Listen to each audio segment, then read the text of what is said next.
일생 동안 당신이 반드시 읽어야 될 100권의 책 일당백 돈의 세계사를 저희가 여러분과 함께 읽어보고 있습니다. 두 책을 저희가 소개를 좀 해드리고 있는데 두 책의 내용들을 좀 소개해드리는 거죠. 부의 지도를 바꾼 돈의 세계사, 그리고 또 하나의 책은 돈의 흐름으로 읽는 세계사. 그래서 같은 작가가 쓴 거예요? 아닙니다. 근데 책이 굉장히 분위기가 좀 비슷하죠? 너무 비슷해가지고. 같은 출판사인가? 같은 출판사도 아니에요. 자 보세요 여러분. 이거 구분 되겠습니까? 이래서 이렇게 비슷하겠어. 그러나 하여튼 뭐 책의 내용도 참 비슷하죠. 저희가 좀 참고하는 거는 이제 돈의 흐름으로 읽는 세계사를 조금 더 많이 참고는 하고 있습니다. 비슷합니다. 돈이 어떻게 세계를 바꾸는지 또 세계는 어떻게 돈을 바꿔왔는지 등등을 같이 좀 저희가 읽고 있습니다. 자, 저희가 지금보다 첫 번째 기축통화를 썼다고 할 수 있는 영국의 이야기를 좀 위주로 일부에서 많이 소개해드렸고, 이제 기축통화의 패권은 기축통화와 패권은 넘어왔습니다. 미국으로. 그렇죠. 2차 대전 이후로 완전히 넘어왔고 그 미국의 패권 그리고 미국의 기축통화의 위치를 넘보는 넘버 2들이 이제 생겨나는 거죠. 그렇죠. 자, 결국 이제 파운드에서 달러로 브레튼 우즈 협정을 통해서 무난하게 이렇게 미국으로 기축통화의 자리가 넘어왔고, 그러면 이제 전 세계가 하나의 어떤 달러의 영향권 속에서 잘 순조롭게 이렇게 돌아갈 것 같았는데 결국 대항 세력이 하나 나타났죠. 바로 이제 우리가 말하는 철의 장막 소련이 나타났죠. 그러니까 사실 소련 같은 경우는 1929년에 대공황이 나고 나서 그 당시 서구 사회 미국을 포함해서 모든 나라들이 갈팡질팡했거든요. 대공황 관련해서 지금도 여러 가지 연구가 계속되고 있습니다만 여러 가지 경제 정책이 초기에 이제 효과적으로 대처를 못했다부터 시작해서 여러 가지 나옵니다만, 자 근데 당시에 어떻든 대처를 잘 못했어요. 대부분 나라가, 일본 모든 나라 다 막 정말 고통을 겪고 있었는데 유일한 희망이 사람들은 바로 소련에서 봤단 말이죠. 왜냐하면 소련이 그 당시 공산당 일당 독재로 그 당시 농업, 중공업 생산량이 막 비약적으로 는 거예요. 계획 경제로. 계획 경제가 되니까. 그러니까 뭐 사람들 입장에서는 저 소련이 1차 세계대전 완전히 뭐 엉망진창이 되었고 그 내전이 벌어지고 이런 나라가 불과 몇 년 만에 저렇게 나라가 완전히 모습을 바꿔버리다니. 네이션 빌딩이 저렇게 잘 되다니. 그러니까 당시에 그 서구의 유럽이랄까 미국의 지식인들 같은 경우는 대공황으로 실업자가 거리에 넘쳐나고 과연 이 체제가 이게 과연 제대로 된 체제냐, 이런 서구 지식인들에게는 완전 이 소련 소비에트가 한 줄기 희망의 빛이었던 거죠. 그래서 뭐 지식인들 사이에서 대부분 소련이 완전 유토피아가 되었고 대부분의 지식인은 다 이상형 그랬습니다. 일본 같은 경우도 당시 일본의 경제 관료들 20년대 후반 30년대부터 일본 경제 관료들의 이상은 전부 다 소련이에요, 소련. 그래서 일본이 만주사변 일으켜가지고 피살당한 아베의 그 외할아버지 기시 노부스케가 바로 만주국에 가가지고 장관을 하면서 자기를 스케일대로 만주를 움직인단 말이죠. 근데 그 사람들의 목표가 전부 소련이에요. 다 소련 쪽으로 다 지금 가 있는 거죠. 그리고 본래 어느 나라든지 관료는 권력을 가지고 권한을 가지고 정책을 밀어붙이는 걸 좋아하잖아요. 사실 소련의 계획경제가 딱 자기들 스타일에 맞는 거죠. 자기들이 딱 힘을 가지고 모든 걸 딱 입안해가지고 민간을 지도한다. 계획경제하고는 딱 맞아 떨어지는 거죠. 자, 그렇게 해서 당시 뭐 지식인 관료들이 뭐 빨간물이 안 든 사람이 없었던 거죠. 근데 물론 이제 이건 장밋빛이고 실제로 그 장밋빛 뒤에 우리가 스탈린 예전에 했습니다만 어마어마하게 많은 그 농업 집단화를 하면서 강제적으로 폭력적으로 하다 보니까 많은 사람들이 숙청당하고 또 농업의 실패로 인해 가지고 많은 사람들이 아사 굶어 죽고 이런 것들은 또 다 숨겨졌죠. 그러니까 뭐 어쨌든 근데 농업 생산량, 중업 생산량은 막 수백 %씩 늘어나니까. 자, 그래서 당시 서구 국가들 입장에서는 이게 좀 불안하기 시작한 거죠. 이 사회주의, 공산주의 체제가 이렇게 자리를 잡게 되고, 그리고 그런 것들이 이제 선전이 잘 되고 있고, 그래서 계속해서 이제 초기부터 예전에 공산혁명이 시작되고 나서부터 뭐 시베리아 출병해가지고 그 공산 정권에 압력을 가하는 국제적인 움직임도 있었습니다만, 어떻든 특히나 대공황 이후로 소련이 약진하니까 소련 다음으로 가장 공산당원이 많았고 가장 힘이 셌던 데가 독일이에요. 막스의 고국 아닙니까? 그 독일에서 선거에서 이제 그 결국 이제 공산당이 약진하기 시작하는 거죠. 네. 자, 그러니까 당시 독일의 부르자들이죠.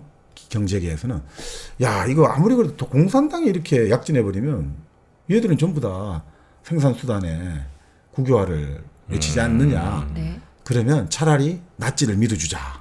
해서 히틀러를 믿어준 거란 말이죠. 어. 공산당에 갈 바에는 히틀러에게 가는 게 낫다고 판단한 거죠.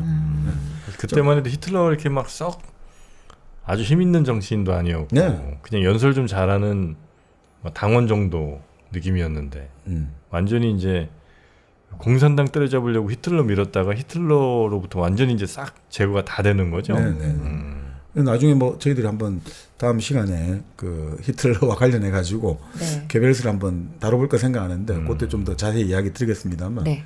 결국 뭐 이 하나의 그런 느낌이 들죠. 정말 선전선동으로 국가 권력을 이렇게 손쉽게 장악할 수 있다니. 어. 우리 무솔리니도 한번 그 예전에 네네. 전기를 네. 보면 그런 느낌이 듭니다만 히틀러 같은 경우도 더 빨라요. 더 이게 그리고 더 빠르고 더 강력하고 그리고 그건 확실하게 이제 하나의 어떤 명확하게 그 표적이 있었단 말이죠.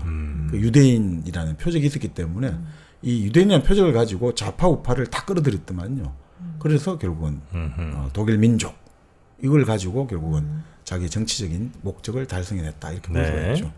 그러니까 결국 뭐 조금 여담입니다만, 그러니까 이렇게 히틀러, 무솔리니, 스탈린 이런 사람들이 유럽에서 득세한 것 자체가 네. 아까 말씀드린 19세기에 유럽을 그래도 지탱해 왔던 생활 수준이 풍족하지는 못하더라도 남에게 고개 숙이지 않고 내 할 것을 공부한다. 나름의 정신의 귀족을 추구했던 사람들은 네. 항상 그 기본적으로 욕망을 노골적으로 드러내고 그런 것들을 되게 경계했단 말이죠.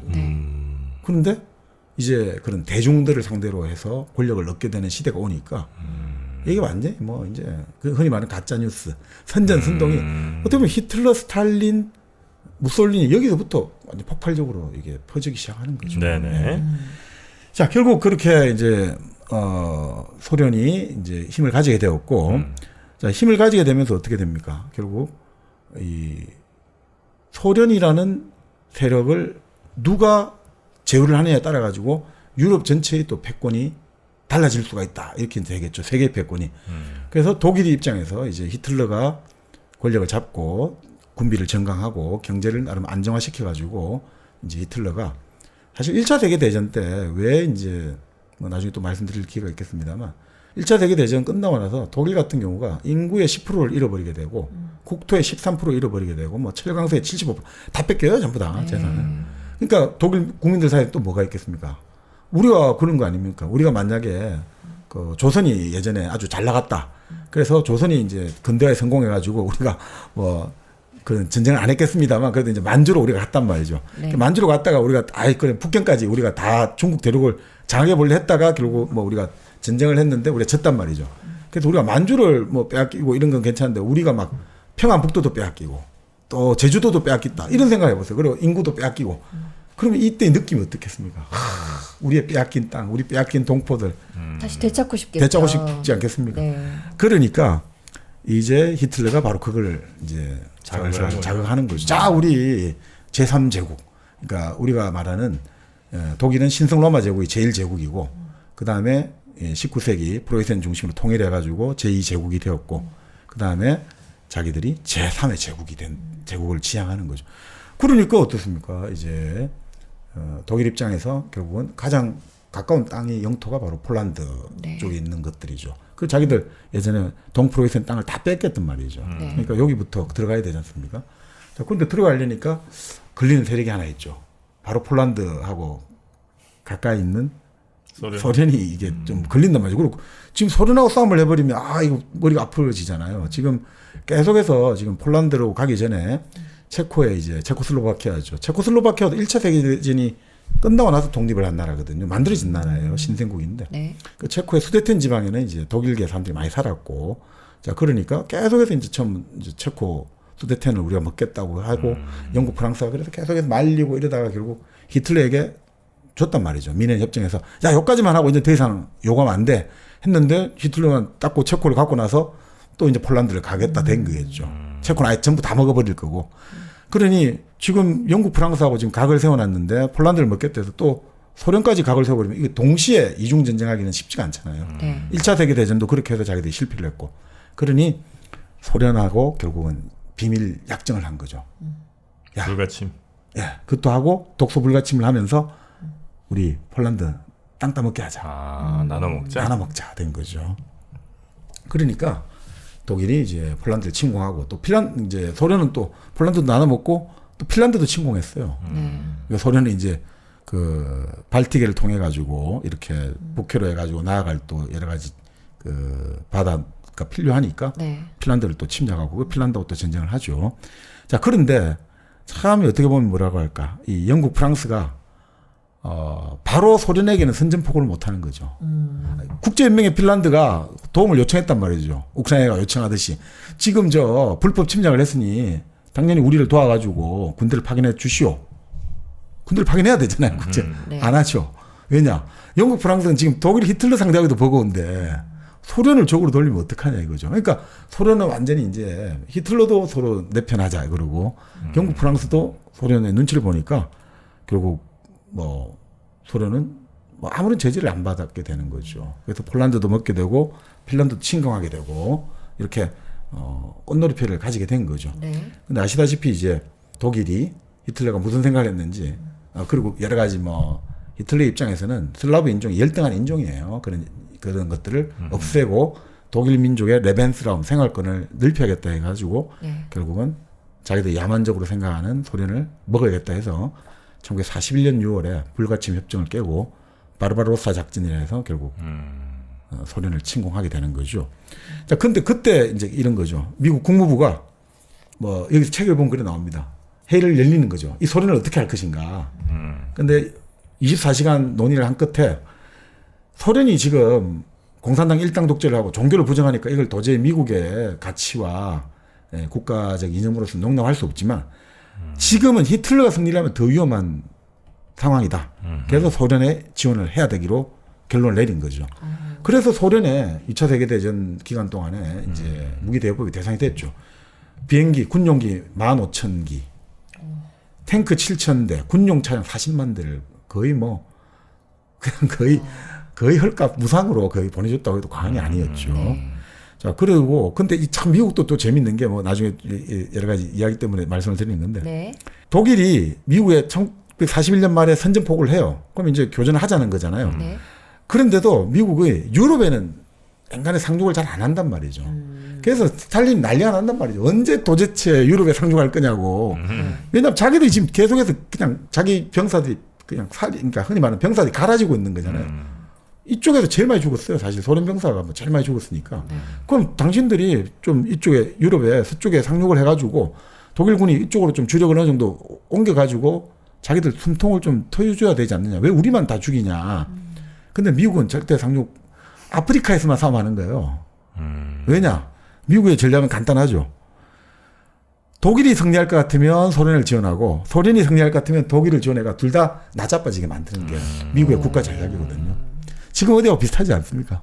지금 우크라이나 전쟁도 크게 보면 잘 보면 그런 느낌들이 있는 거죠. 기본적으로 소련을 계속해서 지금 국력을 소진시키는 게 어느 정도 전략으로 깔려 있죠. 미국이. 자, 그런데 결국 이게 또 미국이 약간 계산을 잘못하게 된 거예요. 이렇게 하다 보니까 네. 유럽 상륙이 노르망디 우리가 상륙을 했습니다. 너무 늦어져 버린 거예요. 1944년 6월인가요? 하여튼 정확히 달수는 기억이 안 나는데. 그러니까 소련이 이쪽에 도움 없이 이미 자력으로 독일 베를린까지 들어갈 수가 있게 된 거죠. 그 사실 베를린은 독일이 그 소련이 거의 혼자 단독으로 들어가 버렸단 말이죠. 그 엘베강에서 이제 미군과 소련군이 만나지만 결국은 어느 정도 미군이 들어가 가지고 이렇게 해가 어금버금하면서 이제 소련의 진격 속도가 같이 맞물려야 되는데 네. 소련이 너무 빨리 다 들어가 버린 거예요. 그래서 소련이 동유럽을 다 먹게 돼 버린 거죠. 사실은. 그러니까 이게 속도가 좀 늦어지면서 얘기가 돼가지고 같이 가면 같이 해가 딱 만나가지고 서로 이걸 나눌 수가 있잖아요. 이미 다 장악을 해버렸단 말이죠. 그러니까 우리가 알다시피 1945년에 우리 이제 일본하고 일소 불가침이 깨지면서 소련이 이제 8월 10일입니까? 그 선전포 8월 9일 날 선전포고를 하니까 갑자기 이제 밀물듯이 들어오잖아요. 만주에서 한반도로. 급하게 그렇게 해서 미국에서는 이렇게 하면 또 다시 동유럽에 짱이 나니까 급하게 해서 바로 38선을 끊게 된 거죠. 요 이상 들어오지 마시오. 미국은 9월달에 들어오게 되니까 지금 이래버리면 미국 소련이 부산까지 다 들어와 버리거든요. 그래서 38선까지만 들어와라고 끄게 된 거죠. 이 경험들이 깔려 있었던 거죠. 근데 어쨌든 이렇게 되면서 이제 지도가 바뀌게 되었고, 네. 그러니까 소련이 아주 유리한 입장에 서게 된 거죠. 전후 처리에서. 자, 그래서 소련도 어쨌든 이제 애초에는 미국하고 같은 연합국이었잖아요. 네. 마실 플랜에 참가하기로 했단 말이죠. 마실 플랜에 우리도 가겠다. 근데 47년에 이제 그 회의가 마실 플랜 이제 원조 집행을 앞두고 회의가 열리는데 영국, 프랑스, 소련의 외무상이 참여한 3자회에서 이제 결국은 영국, 프랑스가 자꾸 소련을 견제하니까 당시 몰로토프 소련 외무상이 나는 이제 여기 참여 안 할래 해가지고 회장을 박차고 나오고 그 다음에 자기들이 만든 게 코메콘을 만들었어요. 코메콘. 코메콘이 뭐예요? 그러니까 경제 상호 원조회 해가지고 소련하고 동구 이제 흔히 말해 위성 국가들 사이에서 일종의 소련판 경제 공동체인 거죠. 소련이 주도하는. EC 비슷한 뭐 이런 거. 네, 그렇게 생각하시면 돼요. 그래서 결국 이렇게 하면 어떻게 되느냐? 그러면 이제 여기서 아까 말한 우리가 기축통화가 달러가 아니라도 괜찮다는 거죠. 자, 우리끼리 한번 살아보자 되는 거예요. 자, 소련이 가지고 있는 자원은 엄청 많잖아요. 네. 석유 있죠. 그다음에 천연가스 있죠. 석탄 있죠. 철강석 많죠. 수산자원 많죠. 목재, 산림자원 많죠. 네. 나무 엄청 많지 않습니까? 거기니까 동유럽 국가들한테는 우리가 에너지하고 이런 걸 공급해 줄게. 그러면 동유럽 국가들은 이제 식량을 또 공급해 주고 뭐 소련도 식량이 우크라이나 지방 그때 많이 공장으로 났습니다. 뭐 좀 만들고. 그렇습니다. 네. 그러니까 이게 자급자족이 돌아가는 거예요. 그러니까 이게 냉전이 오래 갔던 거죠. 이게 사실 이제 5년 이후로 89년에 결국 냉전 체제가 얄타에서 몰타까지 해가지고 1945년에서 89년까지 냉전으로 보는데 네. 이게 이렇게 오래 간 이유가 결국은 자급자족 체가 구축이 되니까 결국은 이 돈에 있어 가지고 미국의 꼭 달러가 아니더라도 최소한에 우리가 아주 잘 살지는 못하지만 자급자족이 되니까 결국은 이제 이 소련을 중심으로 하는 사회주의 경제 체제가 한 50년 가까이 갔던 거죠. 네. 근데 이제 그렇게 이제 한 축이 두 축이 이제 이렇게 만들어졌고 네. 이 두 축들의 대립 사이에서 이 두 축이 가장 가지고 싶었던 자원이 석유거든요. 그래서 네. 그렇지 않습니까? 사회주의든 자본주의든 결국은 산업의 혈액, 뭐 20세기를 만든 게 결국은 석유가 만드는 거죠. 그러니까 이게 미국과 소련의 그 가장 첨예하게 이해가 대립되는 게 석유이기 때문에 결국은 중동이 이게 결국은 우리가 말하는 오일 이꼴은 머니가 되는 거죠. 오일 이꼴 머니죠. 우리 오일 머니를 하지만 석유를 팔아본들 석유 자체가 금융이 돼버린 거예요. 이제는. 그러면서 이제 중동 지역이 그냥 확 부각이 돼버리는 거죠. 가장 중요한 곳은. 네.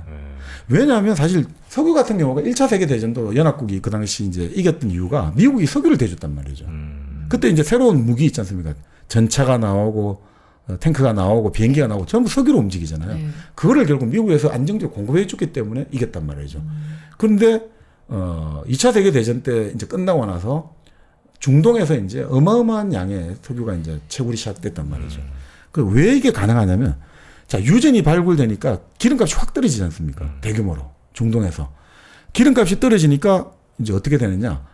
우리가 말하는 화력발전이 가능해지는 거예요. 기름이 싸니까 그걸 돌려가지고 전기를 많이 생산해요. 그전에 뭐 석탄으로 하고 뭐 이랬었는데. 네네네. 이제는 기름으로 해버리네요. 기름을 하니까 이게 우리가 알루미늄을 만들 수 있거든요. 그래요? 알루미늄을 만들려면 이게 전기가 엄청나게 많이 써야 돼요. 근데 기름값이 이제 사지니까, 전력이 사지니까, 기름값이 사지고 전력이 사지니까 알루미늄을 대량으로 만드니까 알루미늄이 다른 금속을 대체할 수 있거든요. 네. 그럼 다른 금속, 구리, 니켈 이런 것들에 대한 가격이 또 확 떨어진단 말이죠. 그러니까 이게 뭐 다른 기본 자재의 가격이 떨어지니까 우리가 경제가 돌아가기 진짜 좋지 않습니까? 거기에다가 우리가 자동차가 대량 보급될 수밖에 없죠. 기름이 싸지니까. 네네네. 거기에다가 또 실제로 우리가 쓰는 석유의 4분의 1 정도만 교통선에 쓰고 네. 반이 건물, 빌딩, 난방에 써지거든요. 그러니까 이런 공장뿐 아니라 모든 어떤 사무 공간, 우리 주거 혁명이 일어나게 되는 거죠. 거기에다 제일 또 기름이 제일 중요하게 역할한 게 식량 문제를 해결해 주는 거죠. 자, 보세요. 우리가 석유를 통해 가지고 만들어내는 우리 화학 비료. 화학 비료가 결국 석유가 있기 때문에 대량 생산이 되거든요. 그래서 식량 문제를 해결하게 된 거예요. 그 다음에 또 우리가 석유를 가지고 합성 섬유를 만들잖아요. 네. 그러니까 옷감 가격이 떨어지죠. 그럼 어떻습니까? 이제는 지금까지 모카 면제품 만들어 모카 농사를 짓고 양모를 얻으려고 양농사 지었잖아요. 네네. 그럴 필요가 없는 거예요. 그래서 거기에 뭘 짓는다? 소를 키우거나 콩농사를 짓는 거죠. 그러니까 유제품하고 쇠고기하고 막 대량으로 공급되는 거예요. 이런 시대가 없었단 말이죠. 이 쇠고기를 마음껏 먹을 수 있는 이제 시대. 단백질이 마음껏 공급이 되네요. 그렇죠. 그런 다음에 뭐 집에도 이제 냉난방이 쾌적하게 되는 거죠.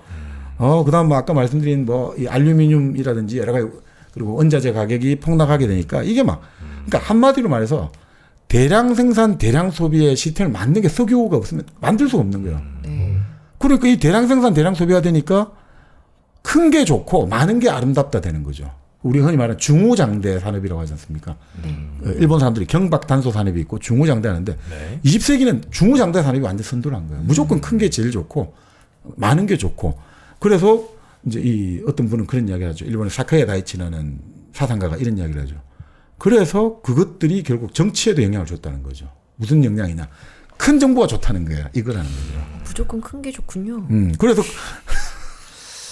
왜요? 지선 씨. 네. 지금 아니, 심야 시간에 아니 무슨 말씀? 무슨 얘기일까요? 네. 네. 작은 것이 아름다울 때가 또 있습니다. 네. 큰 정부. 큰 네. 정부. 그러니까 그런 식의 분위기로 갖게 된 거고 이게 문화로 가게 되니까 바로 대중문화의 탄생이 여기서 났다는 거죠. 그래서 사람들은 어떻게 하느냐. 대중들은 튀지 않는 성향을 선호하니까 우르르 항상 몰려다닌다는 거죠. 메스. 그렇습니다. 매스 질량이잖아요. 진짜. 네. 덩어리로 이렇게 덩어리로. 다니는. 그러니까 자신만의 기호나 개성이 아니라 어디서나 볼 수 있고 살 수 있는 대량 생산 제품을 선호하는 거죠. 우리 맥도날드 그런 데 가서 항상 똑같은 음식을 부산에도 맥도날드, 서울에도 맥도날드, 미국 가도 맥도날드 대량 생산, 대량 소비의 시스템이라는 거죠. 네. 그리고 장인이 한 땀 한 땀 손 명품보다는 그냥 대량으로 찍어내는 그냥 물건이랄까 일회용품에 길들여지는 거죠. 석유 화학 제품이 또 뭐 사실은 거의 우리가 네. 쓰는 전부 다인데 마이크 여기 지금 앞에 보이는 뭐 이런 합성 고무 핸드폰 들어가는 이 재료들 뭐 이거 저 물병 다 이 석유로 만든 거잖아요. 네, 거의 모든 게. 그렇죠. 그러니까 사실 우리가 2008년에 그 기름값이 올랐잖아요. 네. 그때 바로 나온 게 에그플레이션이었잖아요. 갑자기 농산물이 올랐잖아요. 당연히 연동이 될 수밖에 없는 거죠. 네네. 요번에 지금 기름값 올라가고 하니까 그 하우스 재배하신 분들 난리 났잖아요. 지금 전기값 오르고 요번에. 그게 바로 그러니까 하우스에 농작물 재배한 게 바로 연동이 되고 그 1973년에 이제 제1차 오일 쇼크가 일어났거든요. 네. 그때 1차 오일 쇼크가 일어나고 나서 이제 막 기름값이 4배가 뛰어버렸어요. 6개월 사이에. 근데 어느 정도 영향을 줬냐면 설탕에 영향을 줘가지고 설탕을 구할 수가 없는 거예요. 그래서 제가 그때 해외 토픽을 찾아보니까 74년에 어떤 일이 연구에 있었냐면 설탕을 구할 수 없으니까 어떤 젊은 여성이 나에게 설탕 1파운드를 준다면 나는 누드 모델이 돼주겠다. 내가 누드를 보여주겠다. 네. 그 정도로 설탕 구하기 힘들었다. 뭐가 더 단지 정말 비교하기가 어렵겠는데요. 설탕 파송 한 번 더 왔으면 좋겠어요. 네. 아니 그리고 진짜 이게 석유가 모자라지니까 어떤 석유 가격이 오르니까 사람들이 다시 뭘 떼기 시작하느냐 또 나무 떼러 간단 말이에요. 나무를 막 베니까 어떻게 됩니까? 또 기후 이상 기후가 나타나잖아요. 그러니까 이게 석유가 자원, 환경, 뭐 모든 생활에 영향을 주기 때문에 그러니까 이게 좀 무시무시한 거죠. 네. 그러니까 뭐 어떤 분은 그런 이야기도 하죠. 석유가 그 파동을 겪고 석유 값이 뛰면서 이제 대중문화의 취향도 영향을 줘가지고 사람들이 예전에는 일회용품까지 편의성을 중시하다가 네. 오히려 명품을 중시한다는 거죠. 양보다는 질을 따지기 시작한다. 이전에는 그냥 뭐 이게 누가 만들었고 어떤 장인이 만들고 이거보다 그냥 빨리빨리 쓰고 버리고 이런 게 편했는데 이제 석유 가격이 올라가지고 그런 것들이 이제 문화가 좀 대량 생산 대량 소비에 해이적인 어떤 여러 가지 믿음들이 깔리게 분위기가 되니까 그래요? 오히려 명품이 부상한다는 거죠. 나만의 것, 객관적인 어떤 기능, 가격, 가성비보다 오히려 내 주관적인 만족도 뭐 이런 것들이 또 이제 부상하기도 하고.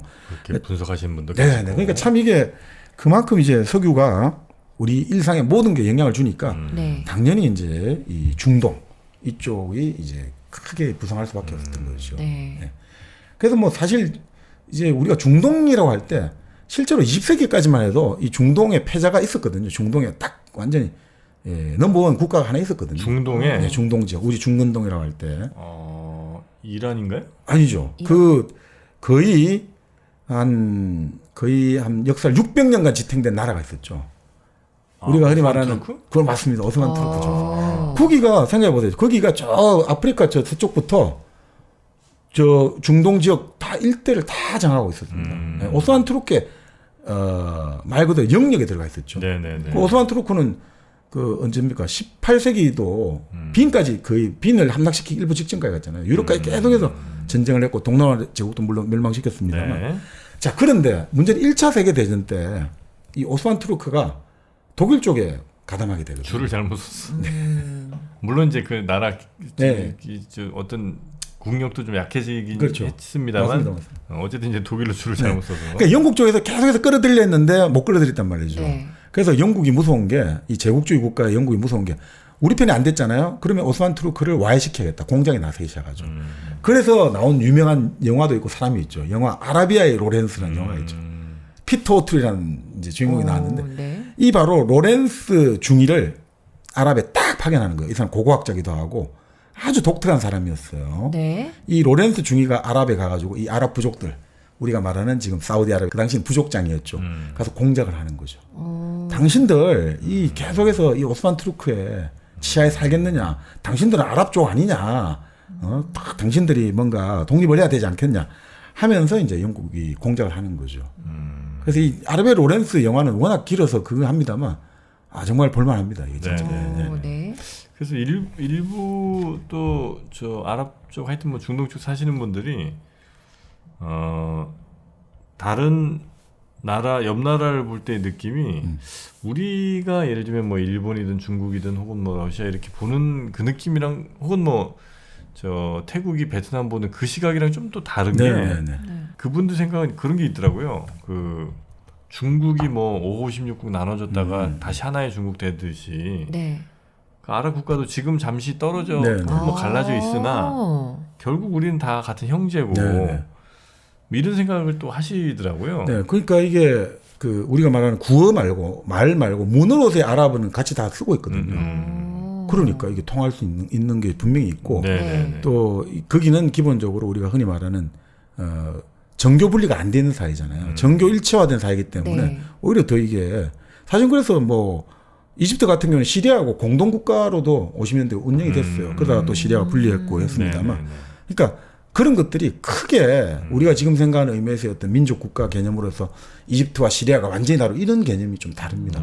그 말씀 그대로 지금 뭐 바로 로렌스 중위 영국 그 공작을 해가지고 네. 그래서 그 바로 지금 우리 말하는 사우디 쪽에 있던 그 한 왕자가 후세인이 이쪽으로 와가지고 결국 막 눌러앉은 게 바로 요르단 왕실이거든요. 다 같은 네네네. 거죠 사실은. 사우디하고 이쪽이 다 사실 같은 거죠. 거기 눌러앉은 게 이제 요르단 왕실이 된 거거든요. 바로 20세기죠. 네, 그런 식으로 돼 있는 거죠. 자, 그런데 이때 영국이 이제 삼중 플레이를 나서기 시작하는 거죠. 이중도 아니고. 삼중 플레이. 네. 자, 아랍 쪽에는 야, 너희들 이제 독립시켜 줄게. 너희들 이제 오스만 투르크에서 우리가 딱 해가지고 이기면 독립시켜 줄 테니까 우리에게 좀 협력해라. 그래서 그걸 이제 당시 이집트에 있던 외교관 맥마은을 통해서 했다 해서 맥마은 선언이라고 하죠. 아랍 쪽에 이제 뭔가 독립을 도움 주겠다. 네. 근데 문제는 이제 1차 세계대전 때 돈이 필요하잖아요, 전비. 그 막강한 돈을 가진 사람이 누굽니까? 유대인이잖아요. 그래서 유대인들에게는 이제 그때 유명한 로스차일드 쪽에 전달하는 거죠. 영국의 외무상 네. 벨푸어 선언을 하는 거죠.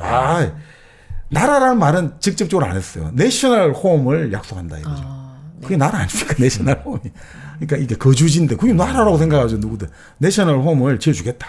당신들도 이제 독립국으로 살아야지. 네.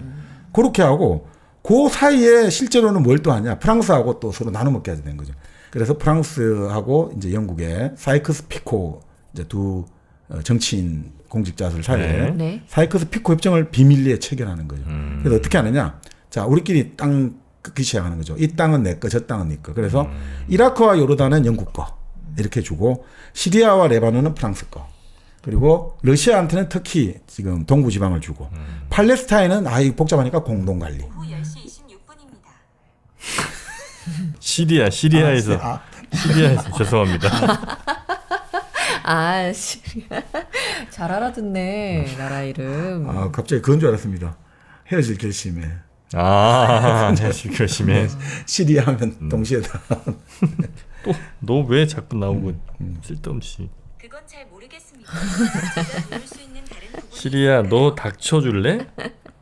자 이렇게 삼중플레이를 하다 보니까 네. 지금의 뭐 시리아도 지금 계속해서 반군 나오고 이라크도 그렇고 그 중건동 일대가 일종의 파탄 국가가 된 게 사실은 이 영국, 프랑스의 이런 그렇죠. 참 교활한 술책들이 다 뿌리가 돼 있던 거죠. 국경도 막 지들 마음대로 나누고 그래갖고 사실은 지금 뭐 대표적으로 쿠르드족 같은 경우가 네, 사실 굉장히 인원도 많고 네. 몇 천만 명 되거든요. 근데 이쪽 동네 시리아 쪽에 있는 쿠르드족이 있고 네. 터키 쪽도 쿠르드족도 네, 있고 맞습니다. 굉장히 그래서 그들 입장에서는 사실은 굉장히 불만이 많을 거예요. 네. 왜냐면 우리끼리 사실 독립국가를 운영해도 사우디보다 훨씬 많거든요, 인구가. 그렇죠. 근데도 나라 하나 제대로 지금 못 하고 있고 네, 네. 이래서 굉장히 하여튼 불만들도 많이 있고 그래서 계속된 어떤 좀 언제든 점화될 수 있는 네. 위험성을 좀 갖고 있는 거죠. 그렇죠. 네. 맞습니다.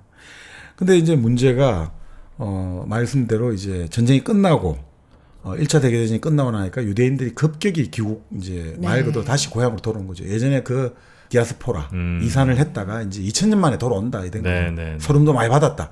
자 그러니까 20년대 초만 해도 팔레스타인 전체 거주자가 한 75만 명 됐는데 유대인이 한 5만 명 정도밖에 안 됐거든요. 네. 근데 그게 한 불과 뭐 몇 년 안 돼가 20만 명이 되는 거예요. 그러니까 이제 결국 또 이 긴장이 사람이 많아지면 같이 이제 긴장이 고조되겠죠. 네. 자, 그러니까 계속해서 이제 대립이 점정되니까 사실 2차 세계대전 끝나고 나서 영국은 계속 다 자기가들이 가져가려 했거든요. 근데 그 이스라엘이 가만히 있습니까? 다들. 왜냐면 왜 약속 안 지켜 해가지고 사실 이스라엘이 그 호텔 폭탄 테러 원조거든요. 영국 그 호텔에 제일 먼저 폭탄 테러 원조가 그래요? 이스라엘이에요. 물론 폭탄 테러 하고 폭발하기 전에 호텔 전화 걸어가지고 곧 호텔 폭탄 터지니까 민간인들은 피하라 이렇게 뭐 말은 했다고 하는데 어쨌든 그렇게 하면서 결국은 이제 영국이 위임 통치를 포기하게 되는 거죠. 그래서 유엔에서 중재안이 나오는데 아시다시피 중재안이 유대인 자치지역, 아랍 그 말 그대로 팔레스타인 자치지역 그리고 이제 일부는 유엔 관리하에 우리 그 성전산 있는 지역 있지 않습니까? 가장 복잡하고 이런 위험한 지역은 유엔 관리했는데 이게 아랍 사람들한테는 그러니까 팔레스타인 기존 사람들한테 너무 불리한 거예요. 인구는 우리가 더 많은 월등히 많은데 땅은 똑같이 나눈다든지. 그러니까 도저히 안 된다 했는데 그래도 결국 뭐 어떻습니까? 48년에 결국 이스라엘이 독립을 선언하는 거죠. 5월달 유임통치 딱 종료하니까 우린 바로 독립하니까 아랍은 가만 안 있죠. 그래서 전쟁이 벌어졌는데 이게 예상외로 그 당시 아랍 군대가 15만 명이고 네. 또 영국 입장에서도 워낙 이스라엘에 시달려 가지고 그 당시 상당히 많은 영국 장교가 다 아랍군에 들어갔다는 거예요. 아랍 쪽을 들었다는 거죠. 오. 그리고 그 당시 이스라엘은 3만 군대였단 말이죠. 그런데 네. 완전히 이스라엘 군의 전면적인 승리로 끝나버려요. 결국 이제 끊임없이 전투 경험을 계속 쌓았던 이스라엘 군대가 오히려 모래알 같은 15만 대군을 금방 격파시켜버린 거죠. 네. 그리고 이제 휴전을 하게 되니까 더 이제 애초 중장보다 또 더 많은 걸 다 이겼으니까. 자, 그러면서 팔레스타인 난민이 이때 수십만 명이 떠나게 되었고 이때부터 지금까지 못 돌아가고 있는 거예요. 지금 48년부터 지금까지 팔레스타인 난민이 못 돌아가고 있는 거죠. 네네. 자, 그런데 문제는 이게 뭐 난민 문제입니다만 왜 이제 아까 석유 돈 이야기를 하냐면 네. 문제는 이게 석유가 이제 이 중동 지역에서 발견되니까 이 지역의 전략적 중요성이 너무나 커져버린 거예요. 네.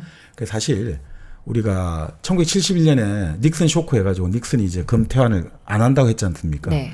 근데 그게 가능했던 이유가 또 닉슨이 그 발표하기 전에 당시 키신저가 사우디아라비아를 가서 우리가 이제 이렇게 하지만 사우디의 석유 결제는 반드시 달러로 하다 이 확약을 받았거든요. 근데 마찬가지로 이미 미국의 루스벨트 대통령이 얄타에서 회담을 마치고 돌아오는 길에 사우디에 이제 초대 국왕이 되는 이븐 사우드를 만나는 거죠. 셔우드. 네네. 만나가지고 이런 이야기를 해요. 당신 이제 나라가 나라가 독립할 거 아니냐. 그리고 여기 석유 많지 않냐. 석유 거래할 때 결제 통화를 달러로 해달라고 딱 요청을 하는 거예요. 달러로만 해주면 사우디 너희 우리가 지켜줄게. 너희 왕가 우리가 지켜줄게. 이렇게 밀약을 맺은 거예요. 이제 그때부터 뭐는 거죠. 달러로 이 석유의 에너지 자원을 딱 하면 우리가 다 가져간다는 걸 아는 거예요. 그게 무슨 말이냐면 이 미국 사람들의 생각은 세계의 목줄을 지는 주인이 되려면 석유를 통제해야 된다고 보거든요. 그래서 키신저가 유명한 말을 했잖아요. 식량을 통제하면 국민을 통제할 수 있고 딱 식량을 갖고 있으면 국민을 통제할 수 있고 그래도 저 식량 배급하잖아요. 저 위쪽에서. 근데 석유를 통제하면 세계의 목줄을 진다는 거예요. 석유를 통제 전 대륙을 통제하는 거죠. 자, 그러니까 미국은 잘 보세요. 미국은 국가의 어떤 전 세계를 다루는 대외 전문가, 미국 국무장관이랄까 이런 사람들은 대체로 석유회사에서 근무한 사람들이 많아요. 그런가요? 대표적인 사람이 콘돌리자 라이스죠. 석유회사에 있었어요? 예, 그 세브론이라는 석유회사 책임자로 셰브론. 있었고, 예. 그리고 이제 뭐 이라크 전쟁을 실질적으로 온통 자기가 다 했던 체니도 바로 석유회사 헬리버튼 CEO였잖아요. 그러니까 그런 석유회사 경험 가진 사람들이 끊임없이 이걸 본단 말이죠. 그러니까 우리 생각에는 아니 석유회사 한 사람이 왜 장관이야? 그게 아니고 석유회사를 해봐야지 전 세계를 돌아가는 거를 딱 통제를 할 수 있는 요구를 감각이 있다는 거죠. 자, 그러니까 이제 딱 사우디가 자기들도 미국이 득해 준다면 든든하지 않습니까? 그렇게 해주겠다 된 거죠. 그러니까 미국 입장에서는 이제 달러를 기축통화로 유지할 때는 결국 이 석유라는 거를 대부분 달러 결제하면 아무 문제 없거든요. 그러니까 든든한 후원금을 얻게 되고 그다음부터 그러니까 사우디 왕실이 좀 비민주적이고 개판에도 봐주는 거예요. 그 우리 얼마 전에도 봤지 않습니까? 그 3년 전이었나요? 바로 그 유명한 언론인 카쇼기. 카슈쿠지. 살인 사건. 예, 카쇼기 살인 사건. 뭐죠? 카슈쿠지라고 우리가 네, 흔히 카슈쿠지. 이제 네. 저 보도가 되는. 네네. 그래서 이제 어디 사우디 대사관이죠 아마. 그 터키에 있는 사우디 대사관에 언론인인데 네. 약간 좀 사우디 왕과에는 척을져 있죠. 네, 좀 불만이 많은. 네. 근데 이제 뭐 결혼식인가 하여튼 뭐 핑계로 하여튼 서류를 발급받아야 네, 된다 그래서 이제 해가지고. 거기 뭐 비자 비자, 발급 예. 발급받는다는 핑계로 원래 이제 안 해줄 건데 해주겠다라고 해서 이제 그 사람이 그거 믿고 들어갔다가 네. 나오지를 못했죠. 그리고 아마 그 안에서 굉장히 끔찍한 방법으로 살해가 된 걸로 네네. 네, 알려지고 있죠. 그래서 이제 미국에서도 뭐 그 당시 이제 지금 튀르키예에서도 발표했고 이거는 사우디의 비밀 공작원들이 와서 이 사람을 그 대사관 영내 안에서 완전히 완벽하게 처리를 해버려가지고 아무 흔적이 안 남아있다. 뭐 물론 이제 혈은 좀 있습니다만 아무것도 없는 거예요. 정발돼버린 거죠. 우리 예전에 뭐 그 중앙정부장 김용욱 정발됐듯이 정발돼버린 거예요. 그러니까 어떻게 됐는데 그 미국에서도 이건 말이 안 되는 거고 다 진짜 녹음도 다 있거든요. 다 그 대사관 녹취한 게 다 나왔어요. 그 일어났던 일들 이런 거 밖에 이제 들어갈 때 가죽거지가 다 녹음을 외부에 다 하게 했으니까 네. 그 상황이 다 나오죠 어느 정도까지. 그런데 그래서 미국에 난리가 났지 않습니까?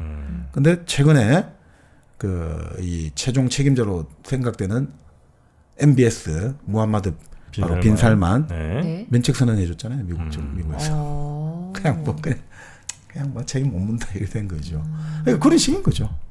왜냐 석유가 걸렸잖아요. 특히 이번에도 석유 문제가 그 바로 지금 우크라이나 전쟁 때문에 걸리니까 네. 사우디 협조가 필요하니까 결국은 바이든 행정부에서 그냥 면책 선언해 준 거죠 지금. 그러니까 그런 식으로 이렇게 미국 입장에서는 어떻든 간에 이 석유가 바로 이제 결국 네. 세계 경제의 목줄을 지게 되니까 그 1위 국가인 사우디를 이렇게 해주고 또 바로 산유국 2가 이란이잖아요. 네. 사실 이란 같은 경우도 그 팔레미 어떤 국왕이 들었었는데 이 좀 여론이 안 좋아가지고 그 모사데크라는 지도자가 이제 권력을 탈취했어요. 네. 합법적으로 어떻든 그 권력을 가진 모사데크란 말이죠. 근데 문제는 모사데크가 그 석유회사, 앵글로 이란 석유회사라는 그 영국 석유회사를 국유화시켜 버렸거든요. 그러니까 이게 이러다가 큰일 나겠다 싶잖아요. 이래가지고 자기도 그래서 어떻게 하냐면 미국 CIA가 최초로 그 정권 전복 공작에 된 게 바로 이란이에요. 그 모사데크 정권을 실제로 전복시켜 버린 거예요. PIA가 그 작업을 했다고 돼 있죠. 그 왜냐하면 이게 되면서 이란이 이 석유회사를 이렇게 국유하면서 미국하고 영국에서 반대하니까 소련 쪽에 붙으려고 하니까 이러다면 이 국가인 이란이 소련에 가게 되면 석유도 석유입니다만 바로 그 호르무즈 해협 있잖아요. 이란. 그 호르무즈 해협을 딱 소련이 틀어지게 되면 미국은 안에 꼼짝 못하게 된다는 거죠. 그래서 이건 이란이 소련으로 넘어가는 건 결사적으로 막아야 되는 거죠. 그러니까 공작을 했고 다시 팔레비를 복귀시켜 준 거죠. 그래서 팔레비는 그러면 얼마나 좋겠습니까? 자기가 미국은. 그러니까 친미 정권이 된 거죠. 그러니까 미국은 사우디, 이란, 원투 펀치를 전부 다 딱 자기 친미 정권 만들어놔야지 이제 세계를 다스릴 수 있게 된 거죠. 그러니까 왜 이렇게까지 하느냐? 왜 이렇게까지 정권을 하느냐? 간단합니다.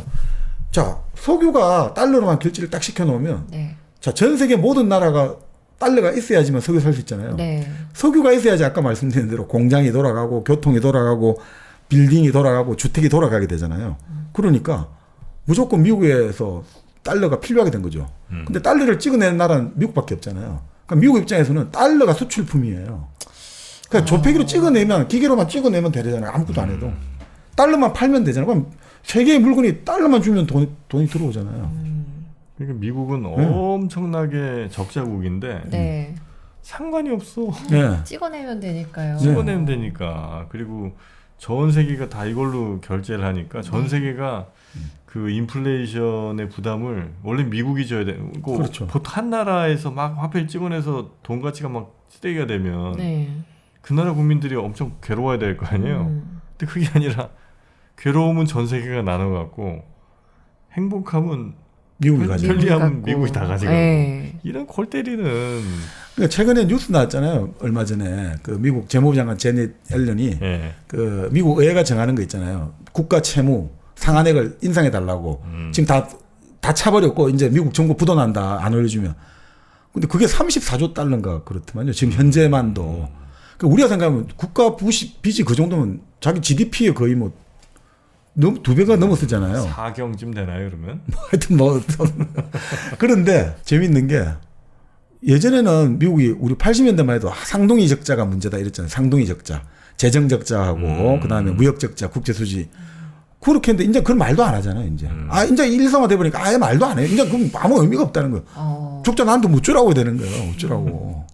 예전에는 막 적자가 많이 나서 했는데 이제 그런 말도 안 해요. 배찔 나라가 없어. 그냥 미국 기업만 배불리고 있잖아요, 그죠? 기업 뭐 기업 국민들 뭐 뭐 전체적으로 다 네. 해피한 거지. 뭐. 그렇죠.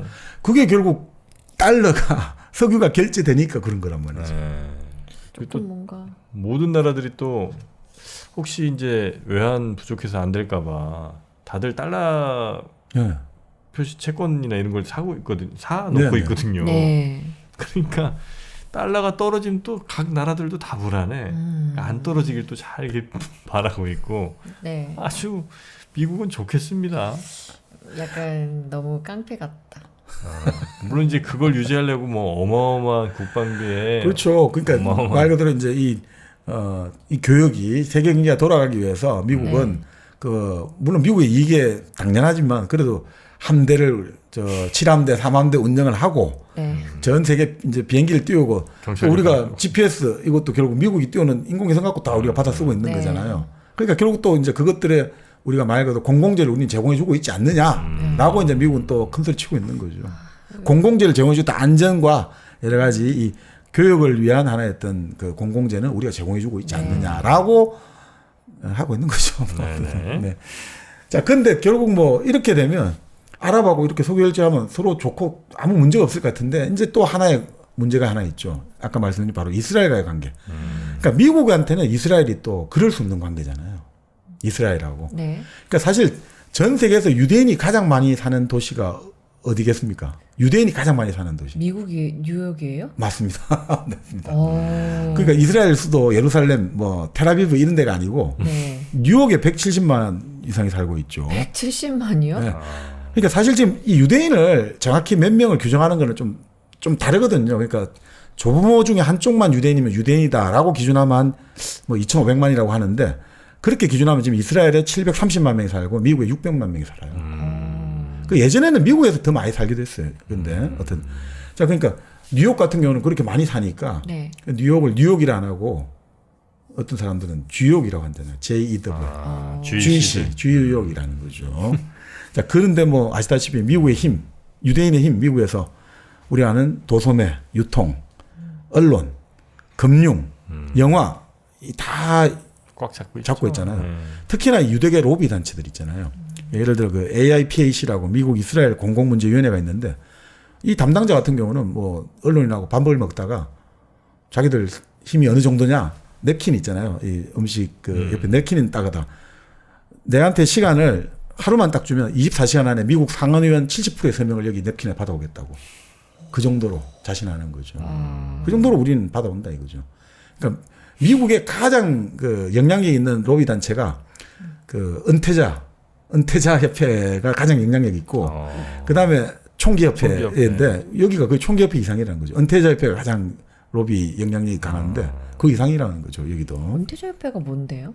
은퇴한 사람들 네. 그 사람들이 뭐 이제 연금 권익- 같은 거 그러니까 돈이 어마어마하니까. 예. 그래서 그 로비 단체가 있답니다. 그들 돈이 어떤 펀드를 결정하냐 뭐 이런 거에 따라서 어마어마한 뭐 그게 좀 있겠죠. 네네. 네. 그러니까 지금 같은 경우도 제일 놀란 게 미국은 지금도 보낼 거예요. 이스라엘에 계속해서 운조를 하거든요. 30억 달러, 몇십억 달러 계속 보내는 거예요. 그러니까 이해가 안 되잖아요, 그죠? 그렇게 잘 산다. 네, 계속 보내고 또 미국에 있는 미국의 소재지를 둔 단체들이 그 기금 같은 거 후원금을 외국에 보내잖아요. 네. 그럼 당연히 미국에 세금을 내야 된대요, 미국 정부에. 이스라엘이 보내는 거는 다 텍스 프리인 거예요. 야. 면세. 그러니까 왜냐하면 이스라엘은 미국의 친척이고 네. 아랍은 미국의 클라이언트다. 그러니까 친척과 고객 사이에서 우리는 이제 줄을 서는 거다. 뭐 이런 이야기 하는데 결국 뭐 산유국들 같은 경우가 처음에는 근데 이제 미국이 이렇게 이제 주도를 해가지고 자기들 이제 석유 팔아주고 돈을 벌어주니까 참 좋단 말이죠. 근데 문제는 가만히 지켜보니까 처음에 이제 미국이나 이런 메이저 회사들이 들어와가지고 그 유진에 개발을 해가 투자금은 처음에는 많이 들잖아요. 근데 그 다음부터는 돈을 너무 많이 가져간다 이거죠. 그러니까 이런 거죠. 자기들이 그 사우디아라비아 같은 경우 미국의 아람코가 이제 사우디 석유 독점을 하고 있었는데 네. 사우디 정부에 이권료 낼 거 아닙니까? 이거 가져가는 이권료. 근데 그거의 3배 이상을 항상 가져가더라는 거예요. 3배 이상을. 그러니까 이건 좀 너무 많이 가져간다. 그리고 나중에는 이제 뭐 50대 50으로 하자 하지만 어쨌든 계속해서 뭔가 이게 우리가 돈이 좀 손해보는 것 같고 우리 땅에서 나는 자원을. 제일 또 중요한 거는 산유량 있지 않습니까? 얼마만큼을 생산할지. 그리고 이 가격을 어떻게 정할지. 이런 결정 과정에 아예 배제를 시키는 거예요. 아예 그거는 그냥 우리가 알아서 하는 거고 이거는 우리 기업이 알아서 하는 거지. 당신들은 그냥 굿이나 보고 떡이나 드세요. 이러니까 이거 좀 아닌 것 같은데 싶은 거죠. 근데 자기들은 기술이 없잖아요. 지금 지식이 없고. 네. 그래서 어떻게 하느냐. 그 돈을 가지고 젊은이들을 유학을 보내는 거죠. 그래서 이제 흔히 말하는 유전 기술을 배워오고 그리고 이제 석유 사업 비즈니스를 이제 딱 공부를 시키는 거죠. 자, 그런 다음에 이제 이 사람들이 데리고 와가지고 이제 우리도 좀 노하우가 생기잖아요. 네. 그 이제 서방에 대항을 해야겠다 해가지고 만든 게 바로 오펙을 만든 거죠.